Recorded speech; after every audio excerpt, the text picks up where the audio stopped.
రాష్ట్ర ప్రభుత్వం అర్హులైన ప్రతి రైతులకు రుణమాఫీ చేయాలి అని ఆదిలాబాద్ ఎమ్మెల్యే పాయల్ శంకర్ టీఆర్ఎస్ మాజీ మంత్రి జోగు రామన్నలు అన్నారు.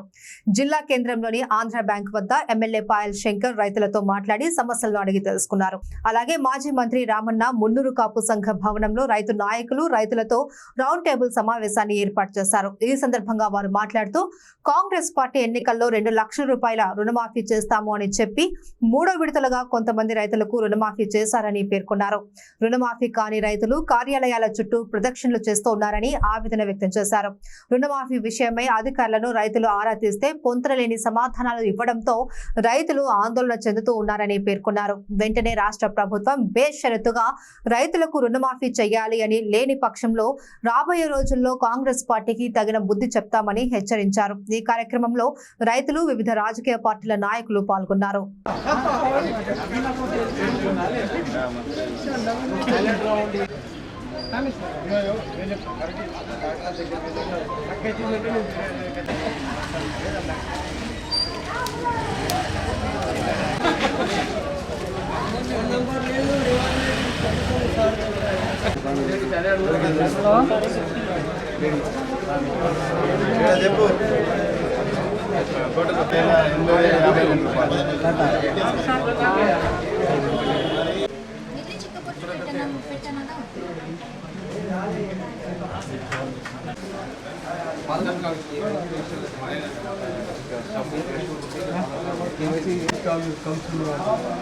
बच्चे नहीं है मेरे साथ, क्या करेंगे?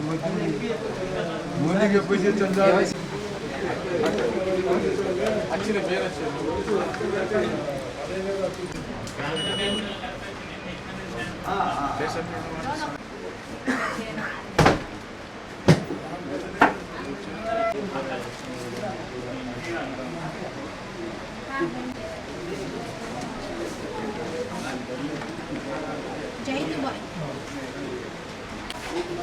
కొన్ని ఎన్నికలు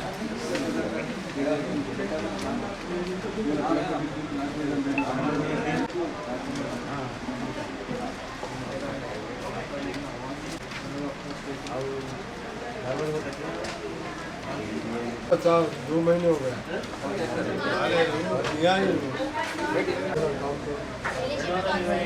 तो डबल ऑपरेशन हो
ఇచ్చింది సార్ మీరు ఒక పని చేయండి.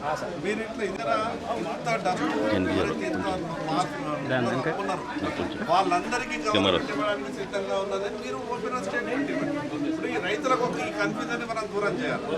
రైతులకు కన్ఫ్యూజన్ దూరం చేయకుండా రైతులు ఏమనుకుంటారంటే నేను 1,10,000 1,50,000 ఉన్నా, నాకు 70,000 వచ్చింది. సరే, మీ బ్యాంకు తప్పిదం వల్ల వచ్చిందా, మిగతా తప్పిదం వల్ల వచ్చిందా తర్వాత విషయం. కానీ రైతుకు ఒక క్లారిటీ కావాలి. నేను ఉన్నటువంటి అప్పు అంతా కూడా మాఫీ అవుతుంది లేదా అయింది అనే క్లారిటీ కావాలి. అది మీ బ్యాంక్ సైడ్ నుంచి ఇమీడియట్గా మనం ఇవ్వాలి.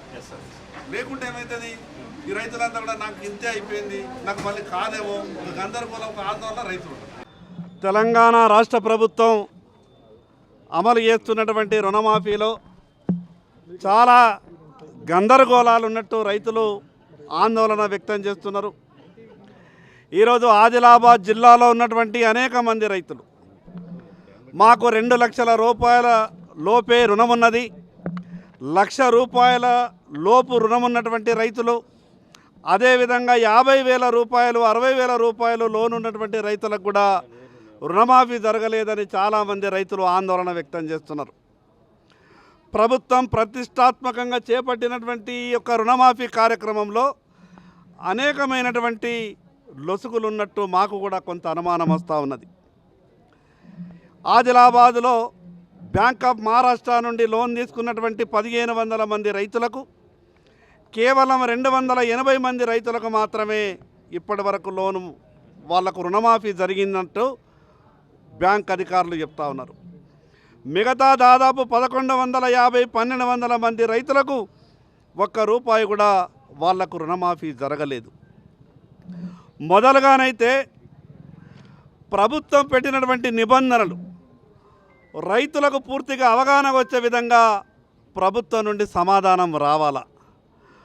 ఒక పక్క ప్రభుత్వం ఏం చెప్పింది, ఎవరైతే 2 లక్షల రూపాయల రుణం ఉన్నదో వాళ్ళందరికీ కూడా మాఫీ చేసే బాధ్యత మాది, భరోసా మేమిస్తున్నామని ప్రభుత్వం చెప్పింది.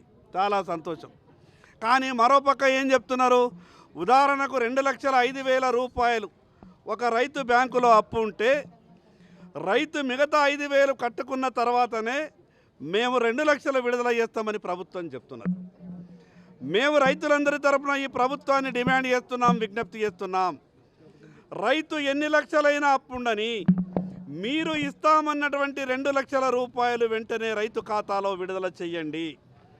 మిగతా ఉన్నటువంటి అప్పు రైతు కట్టుకుంటాడా లేదా రెన్యువల్ చేసుకుంటాడా ఇంకేదైనా చేసుకుంటాడా అది రైతు ఇష్టం.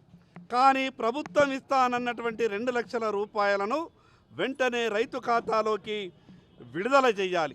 మరి అదేవిధంగా ఇంత గందరగోళం ఉన్నటువంటి పరిస్థితులలో రైతులు దరఖాస్తులు ఇస్తే ఒక ప్రభుత్వం ఒక మాట చెప్తున్నది, మేము రైతులు ఏ దరఖాస్తు ఇచ్చినా కూడా ఆ సమస్యని నెల లోపల పరిష్కారం చేస్తామని చెప్తున్నారు. దానికి ఇప్పటి వరకు ఒక పోర్టల్ అనేది రైతు తయారు చేయలేదు. ఏ రైతు అయినా కానీ దరఖాస్తు ఇస్తే ఆ రైతుకు సంబంధిత అధికారి రసీదు ఇవ్వాలి. రసీదు ఇస్తేనే రైతు దగ్గర ఒక ఆధారం ఉంటుంది. తిరిగి నెలలోపు రైతు కనీసం ఆ అధికారిని అడగగలుగుతాడు.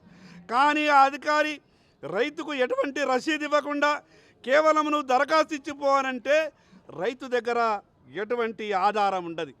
మరి అదేవిధంగా రేషన్ కార్డు లేనటువంటి వాళ్ళు చాలామంది మిస్ అయిపోయారు.